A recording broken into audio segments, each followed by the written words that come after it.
at 9 tomorrow. Oh, you said that. I think someone was like, what is it? Oh, no, first. Question 5. What alternates? You mentioned one earlier. For question 5, why did you put the FG equal to FC, like the... That is because the meteor is going to orbit the Earth. The question does say, it's trapped in Earth's gravity, what height above Earth's surface will this meteor begin to orbit the Earth? Orbits happen when centripetal force acts on an object, pulls an object toward the center of the orbit while the object also tries to move forward at the same time. So forward velocity, centripetal force towards the center, creating a circular path. So FC, I thought FC, there you put it FG. FG is the gravitational pull, though, right? Not the centripetal force. Correct. And then that's because every centripetal force is itself, well, let me rewind actually. A real other force has to act as the centripetal force. There's no one thing that is just that's centripetal force and nothing else. It's always something serves as centripetal force. In the case of, not the best physical prop, but we'll make do. In this case, tension in this cord would be the centripetal force, pulling the end of the cord towards the center of my hand.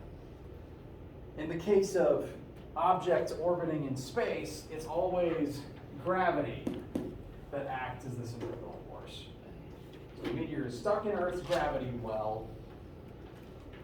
That gravity is what's going to pull the meteor towards Earth, all while it's still moving forwards, creating that circular orbit.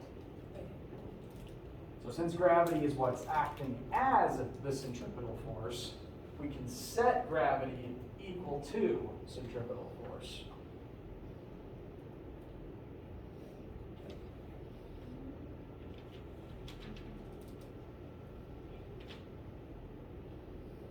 The math that follows from there is me simplifying to get to this point, because both sides of this equation would have the same radius, it's the same r, the orbital radius, and also the same mass of the meteor on both sides, because both sides depend on the mass of the meteor. So mass meteor cancels from both sides, and this radius cancels with one of these radii, because this is squared, so there's two of them here. Yeah. That's why in my final version of the formula, mass meteor is just gone from both sides. It actually doesn't end up mattering. This r squared was simplified to just r before being brought into the right numerator. And this v squared was the only other thing on the left that is now in the denominator on the...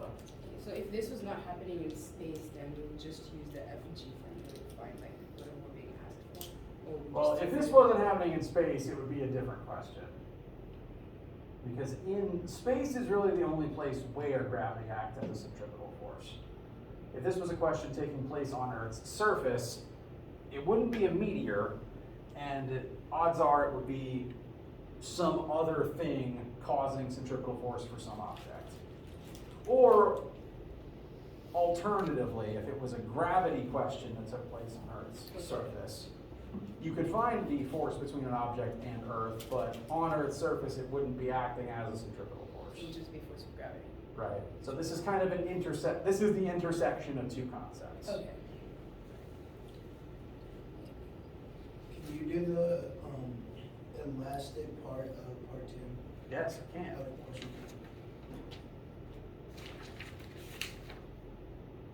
So the elastic part of this one is the longer part, because inelastically, two objects have the same final velocity, that's just one variable.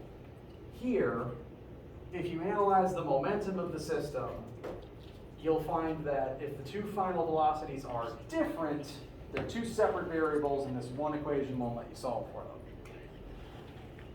Now, a lot of students have been asking me about this one, namely in what all of my work means and where it all came from. So I'm going to try to explain everything that's up here one piece at a time. These first two lines are just applying conservation of momentum to what we know about this situation. Initially, part 1 has momentum, and after they collide, that momentum will be shared across both objects, but since they don't stick together, they're going to have two different final speeds. This next line was me just simplifying the above one. Because I noticed every single piece here either had a 5 multiplied into it or was divisible by 5. So from here to here, all I did was divide a 5 out from everything for simplification's sake. That is optional, but I just want to explain what that was. So getting to this point, this is as much as this formula can possibly tell us about the velocities by itself, because there's still 2 unknowns in it, and therefore we can't find either of them. This is very common for elastic collisions, and it means that we're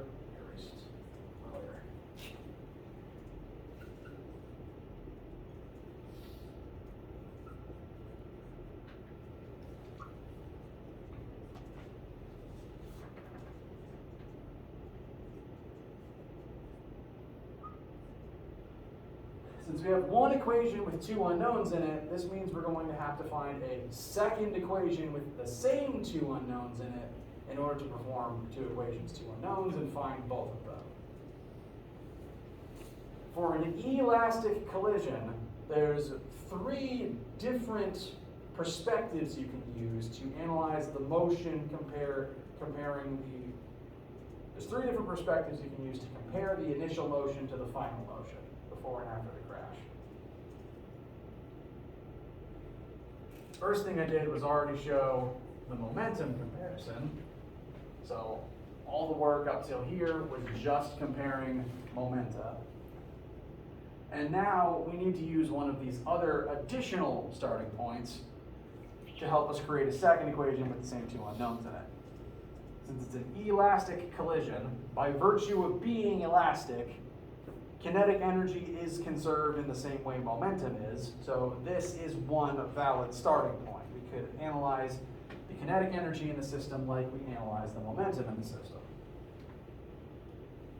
So you could use this as your second equation. It would have the same 2 unknowns in it, and you could combine it with the first one to get your 2 answers. This is not my favorite of the 3, because the KE the KE formula has a squared in it. That makes life harder. So I tend to prefer this third option. This third formula on your formula sheets, it's listed under the conservation of kinetic energy. It is true for a 2-object, elastic, 1-dimensional collision. This directly compares the starting and ending velocities of the 2 objects involved in a 1D elastic collision. So very smart people derived this from the kinetic energy comparison.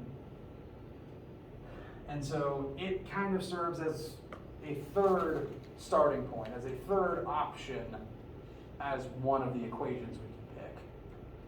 We just need 2 of these 3 that have the same 2 unknowns in them, and I chose this one. I find it to be the simplest.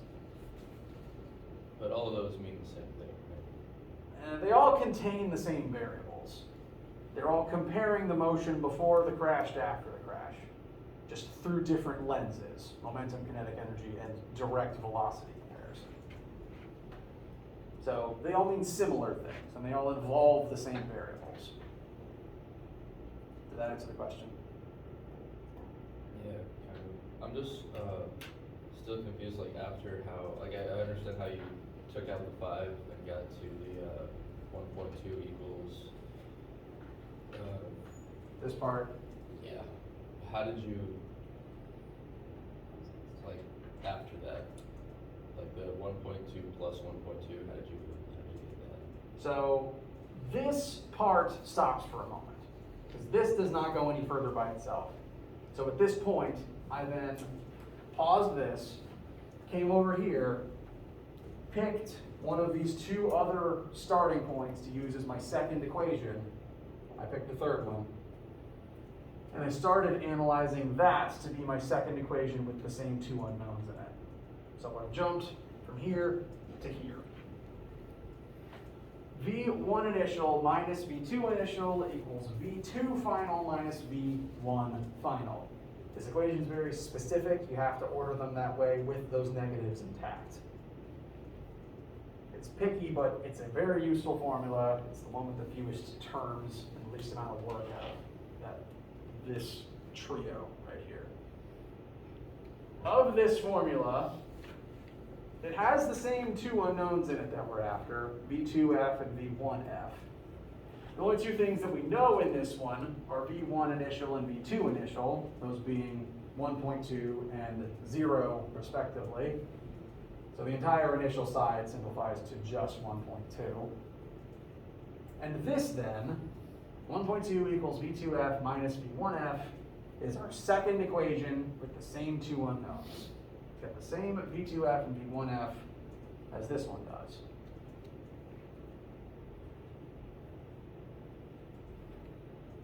And now that we're at this point, where we can employ two equations, two unknowns, what should happen next is plug one of the equations into the other to solve for one of the two unknowns. That can look like a couple of different ways, depending on which side you decide to pick first. What I chose to do is I took the second equation, rearranged it so that it was in terms of V1F equals. So these two lines here are the same formula. This is just rearranged so that it's V1F equals. And this means that I can write V2F minus 1.2 anywhere I see a V1F. So I then took that and wrote it in place of the V1F in our first formula. So took this, brought it here, and instead of V1F, wrote V2F minus 1.2. All the other parts are untouched. We just substituted this other part in. And in doing so, all the V1Fs are gone. There's just two V2Fs, and now we can solve for it. So what followed next is algebra. Bring the negative 1.2 over to the left. So that would add 1.2 to the left, so that's why there's two of them now. On the right, we would have V2F plus 4 times V2F. So the whole thing simplifies to 2.4 equals 5 times V2F. V2F is 0.48.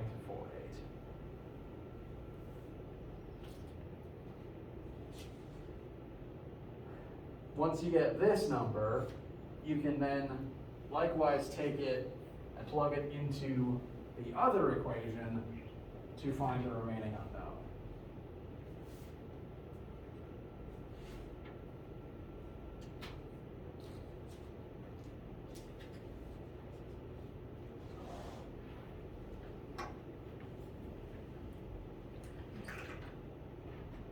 Did that help? Okay. This is why elastic collisions can be a headache, is the fact that since they bounce away from each other, there's frequently two unknowns, unless you happen to be told one of the final velocities.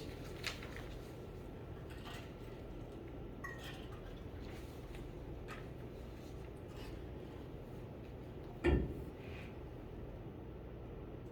it's why it's important to remember the distinction between collision types.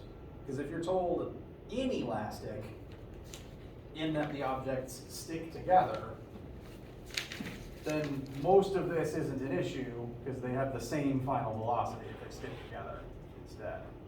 So read the question. If it says elastic or inelastic, or if it says they stick together, use that when setting up your variables.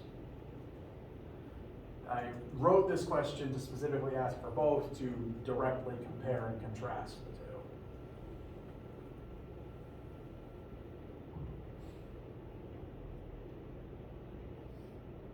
Feel. For 6C, how did you find, why did you put 0 as the angular acceleration? So, Because angular acceleration 1/2 m. that's in the shows. Like the formula for it is like Li equals to LIF. Like, oh, It's okay. There are multiple formulas for angular acceleration.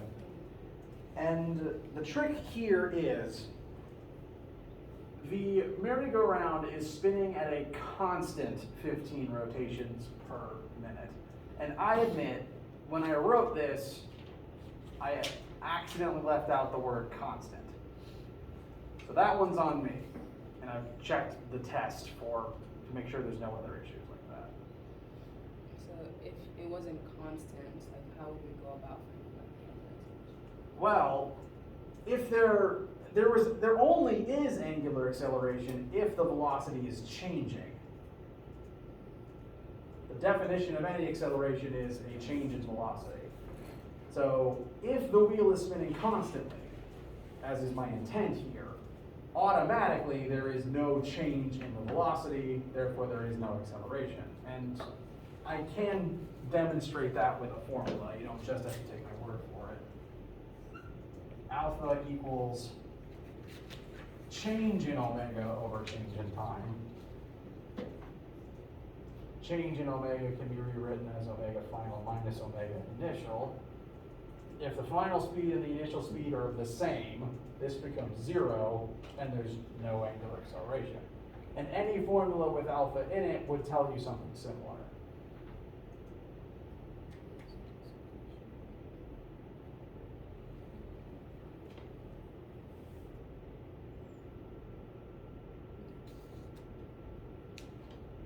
Also for 7, I know that like the impulse, the formula for impulse is F times T, so I didn't really understand where the M change of V came from. That is an additional formula for impulse, or change in momentum. Wait, why did you use that to find like the first impulse instead of just like using force times? Well, for the first part, what is the impulse of the ball? Up till now, the only variables you've been given are initial velocity, time, mass, and final velocity.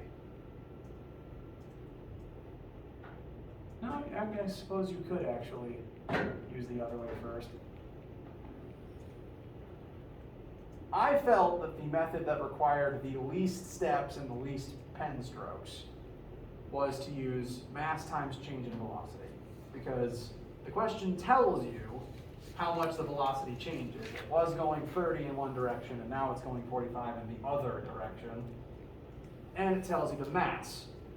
This is just literally the change in momentum, mass times change in velocity. You could also write it as mass times final velocity minus mass times initial velocity. It's just the change in momentum. That's the definition of impulse. Yeah. And I found that would have taken the least amount of steps to get to this answer here. So you can use both formulas like interchangeably, like. Correct. You could have absolutely used impulse equals force times time to get this number. That would just require you to find force first.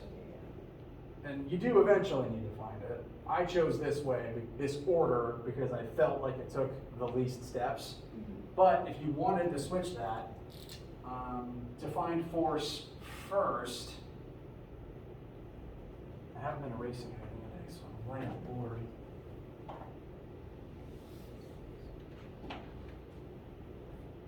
And I light on markers with ink in them. Nuts.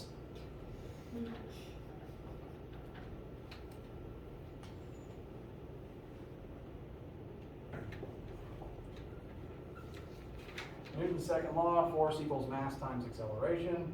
You know the mass, you have everything you need to find the acceleration.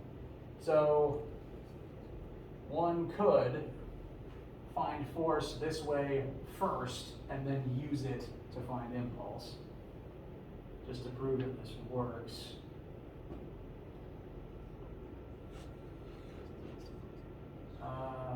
Backwards.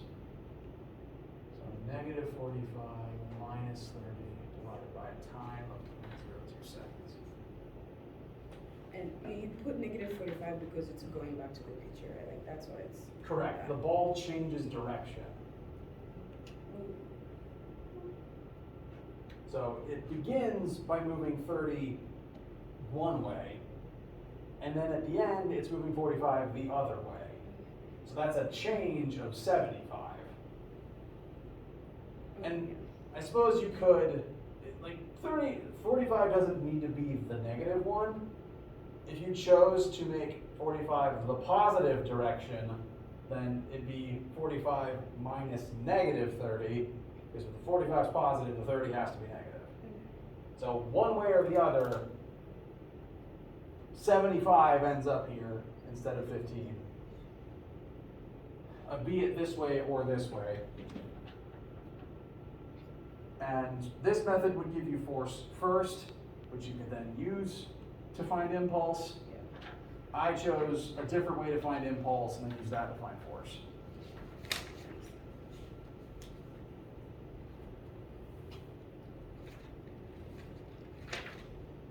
Yes. For 11? Sorry, just a quick concept thing. Back earlier when we were still talking about 10, and you said if it said elastic or inelastic, is that how you knew to use the conservation of kinetic energy formula, or is that just how you knew to use the two equations, two unknowns? If it's elastic, that means kinetic energy is conserved. So if it's elastic, that opens up all three of these as formulas you can use to analyze it. Okay. If it's inelastic, only this one works.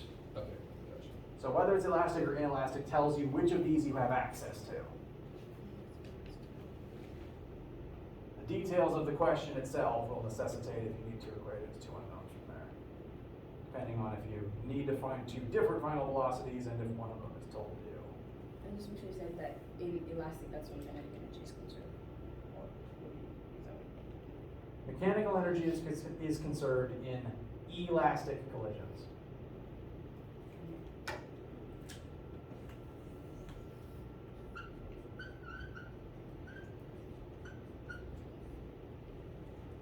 In an inelastic collision, energy turns into non-mechanical forms because of friction and heat and deformation of the object and even sound. In an elastic collision, mechanical energy is conserved, therefore kinetic energy is conserved because kinetic energy is a form of mechanical energy.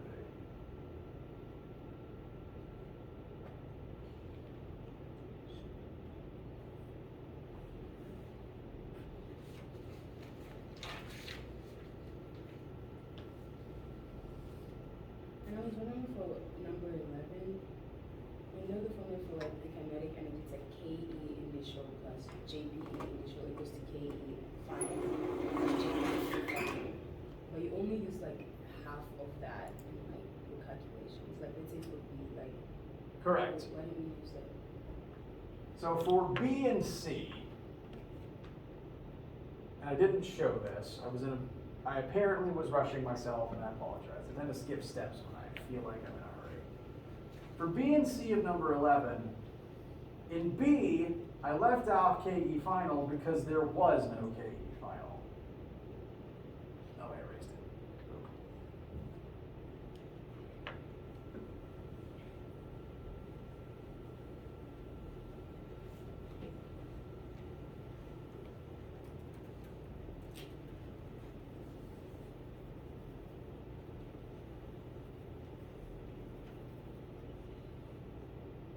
Initially, the object has both GPE and KE, and the 2 points in time that you're being asked about, first for B, is the apex of the ball's trajectory, its highest point. And if you throw something straight up, is it moving at that highest point? It stops. For that brief second, velocity drops to 0. So, to be as fully academically correct as possible, there is technically a plus KEF term here. It just ends up being 0 because velocity final is 0 for this moment in time. Similarly, for part C, that is asking about the point in time where the object is as low as it can go the moment before impact. It's at a height of 0, but the crash hasn't actually started yet, so we kind of freeze framed right there. The point where it's at a height of 0 and it's moving at its top speed. If its height is 0 here, what is its final GPE? 0, yeah. So for part C, the GPE part is the part that just kind of cancels out because height of 0, there's no GPE left. For C, all of the initial energy has become KE, and for B, all of the initial energy has become GPE.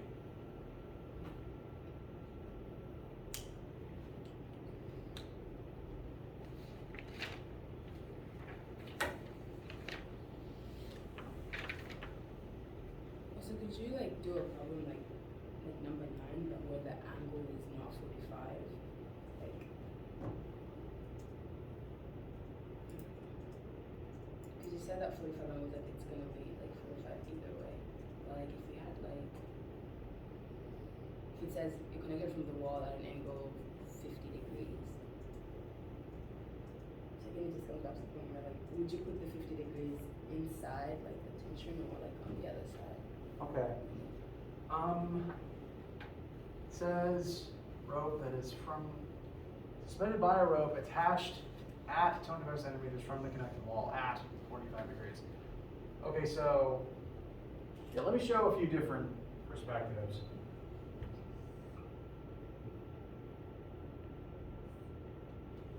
Technically, the angle that describes is this one, 45 degrees. It says the rope is 45 degrees away from the wall. So this is actually the angle it tells us. And just because of 45-degree angles, this would also be 45, as with this, as with this. Yeah. Now, I actually have another example. There's an example in the slides that I didn't cover in class time that I can, whoops, now it's displaying.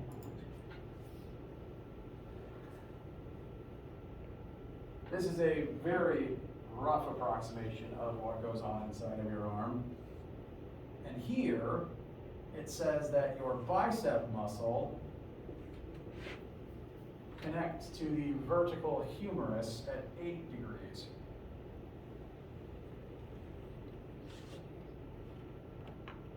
So, if this is your forearm, what's this?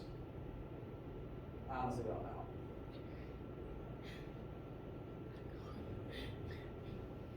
This part of your arm, if it's just oriented, sorry? Wait, what were you pointing to? If this is the forearm, what's this? The back of it? Well, I mean like Like the side? this entire section from shoulder to elbow. Oh. Upper arm? Yeah, I guess upper arm. I don't know. Okay, so that's good. If your upper arm is just vertical and your forearm is horizontal, so you're like hands are straight out, you're holding something, in this case a bowling ball. This claims that your bicep muscles are acting like ropes connecting part of your upper arm bone, the humerus, to part of the forearm bone, the ulna. And it's claiming that this is the 8-degree angle. Because it says the angle between the biceps and the humerus is 8 degrees. So humerus, biceps, this would be the 8 degrees. What would be the opposite angle? Sorry, that's not the right term. What is the complement to 8 degrees for this one to be then? 82. 82.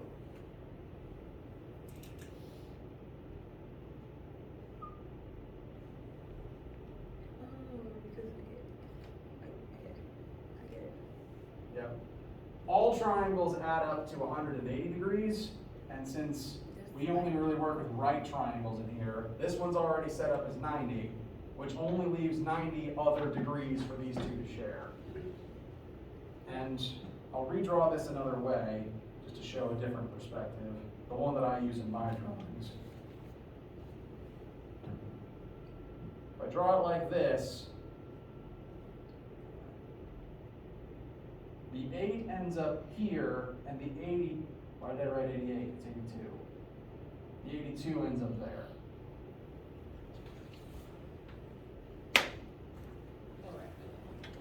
It's just mirrored over the hypotenuse. No, that's not correct.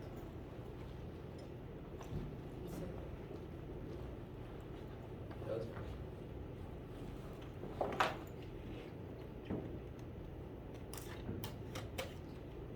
Each of the corners is still 90 degrees. If you draw out the whole rectangle and just divide it over the hypotenuse line, the corresponding angles that share the same corner would need to add up to 90. And so also for like the forces working there, like in the other problem it was like the tension of the rope and the tension of the meter, the rod. Mhm. So the tension of like your forearm. Right, As well so as like the bicep muscle. this one, in terms of the math, works pretty similarly to the practice test one.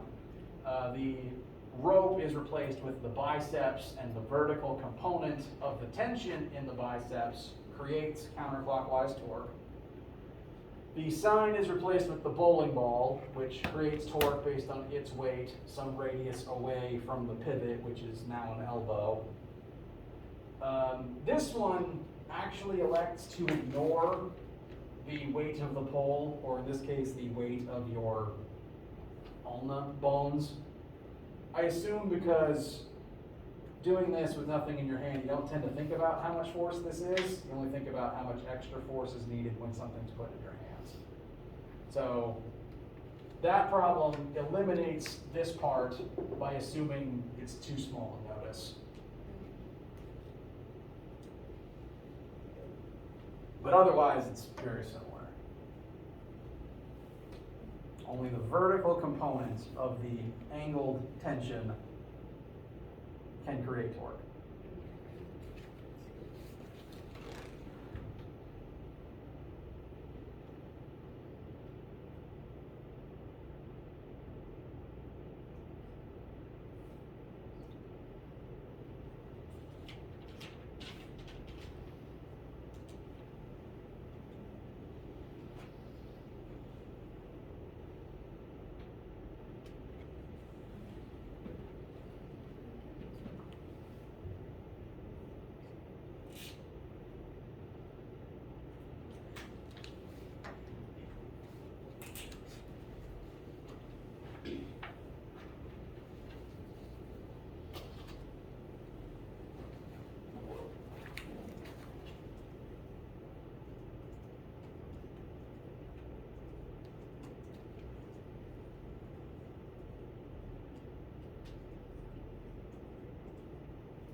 And I don't know where I saw this one there, but I saw it was like one of these problems, but it was like the torque formula, like R was like the radius between like the perpendicular force equals the moment of inertia times the acceleration. Like Correct. when would we use, like, explain how that equals to one another, and like when you would use that?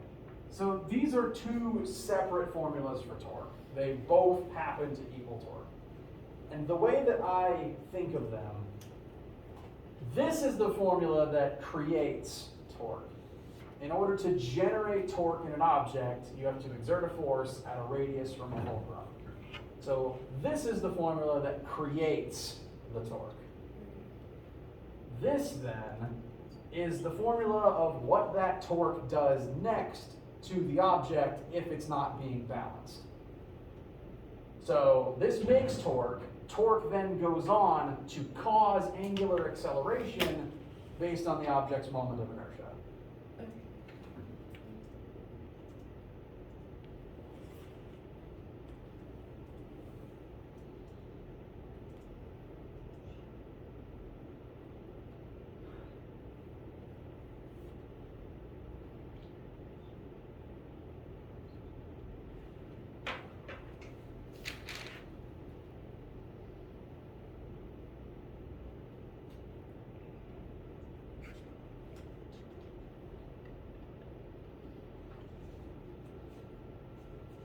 guys feel?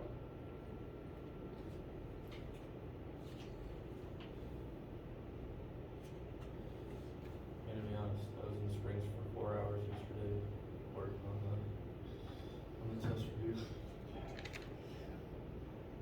So I'm in better shape than I was.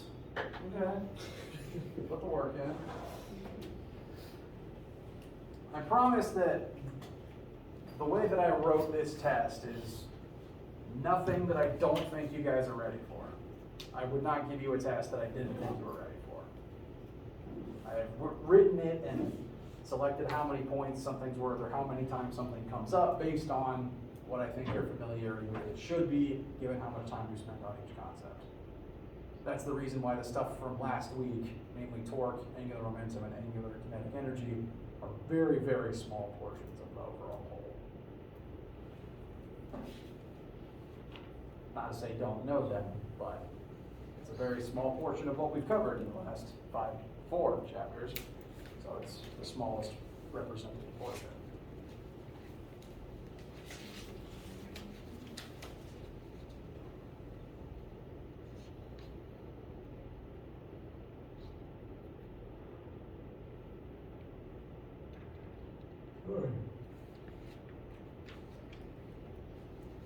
Can you walk through how to set up number 8?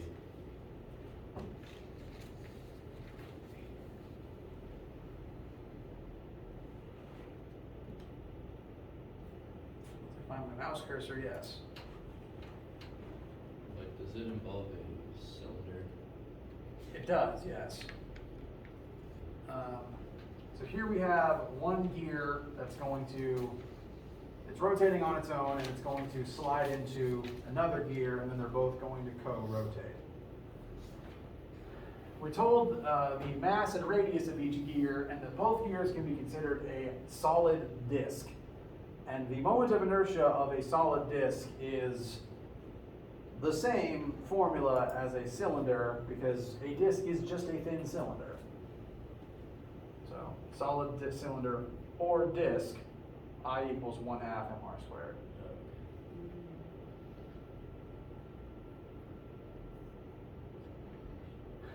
So I put that in the corner here to use throughout the whole thing. Part A is analyzing the angular momentum of the system before and after the crash. Much like any other inelastic collision that we've looked at. It's in fact quite similar to the inelastic part of number 10, just with moment of inertia instead of mass, kind of slowing things down a little bit. And then part B is determining how much angular kinetic energy the gears have before and after. Initially, only gear 1 is rotating, so initial kinetic energy is gear 1's moment times gear 1's initial angular speed to create about 280 joules. After the crash, they're both rotating, but much, much slower. So they each have their own separate KE based on their moment and their final speed. That only makes about 16.5 joules of KE. So you lost about 265 joules in this whole interaction. This tends to be the case with most inelastic collisions. You lose the energy so that it doesn't stick around in the system, ricocheting your neck all over the place. And when it says rotational kinetic energy, that's how you know to use the angular KE formula, right? Correct. You weren't given a linear speed here to use in the traditional kinetic energy. You could find one, but technically the object is not moving at that speed forwards in a straight line.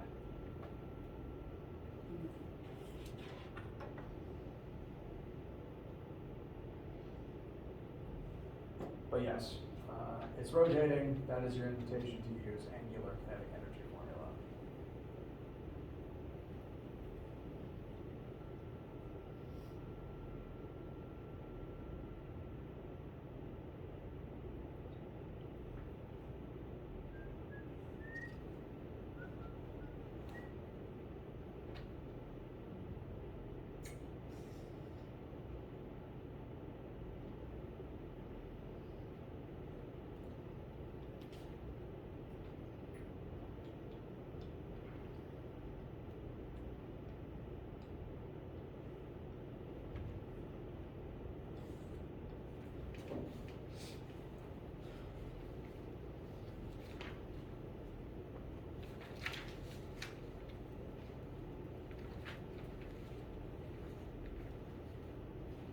gonna be like 8 questions long. It is 8 questions. 2 of them are very short answer concept questions. That leaves 6 math questions. It does say how many points each one are worth. It does? It does. And there is 105 points out of which you're graded out of 100, like the last one.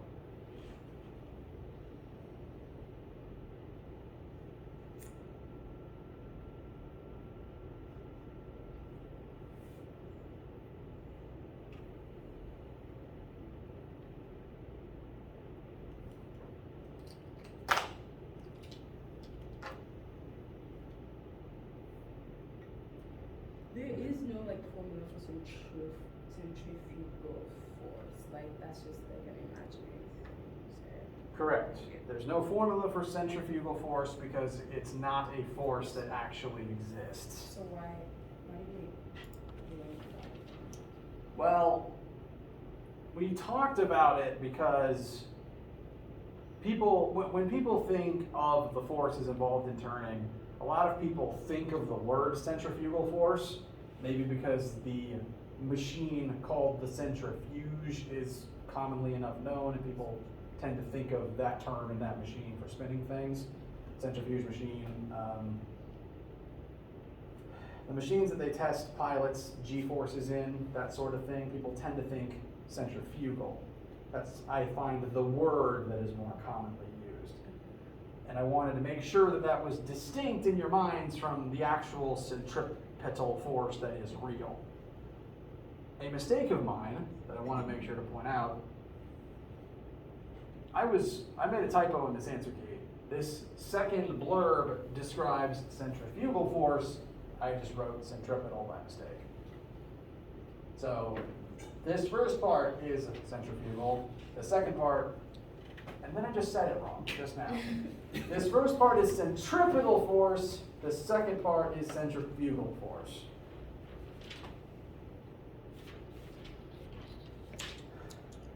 I want to talk about the difference to make sure you know centripetal is the thing that actually affects reality, and to distinguish it from the perceived centrifugal.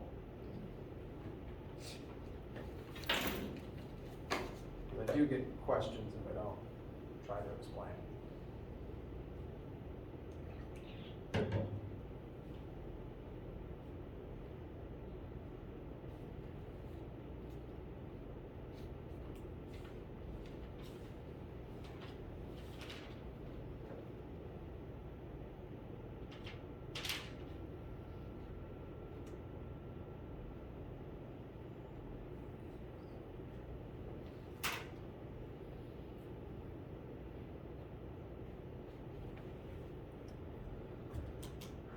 Just to make sure everyone knows, it is currently 12:18, and I'm not saying that to kick you guys out, because I'm frankly going to just be in this room until everyone's done with the test this afternoon. So if you're planning to just stick around, keep studying, keep asking me stuff, that is fine. I'm just going to be here, I'm going to eat my lunch at some point in the next hour, and you're welcome to stick around if you have the time and the want for that. But if you have another class that you need to be in, or if you need to go get lunch, just want to make sure you know what time it is. Yeah, I would stay with that class. I didn't actually realize any classes met at 12:30. That doesn't seem fun. They give us 11 is when we don't. Usually it's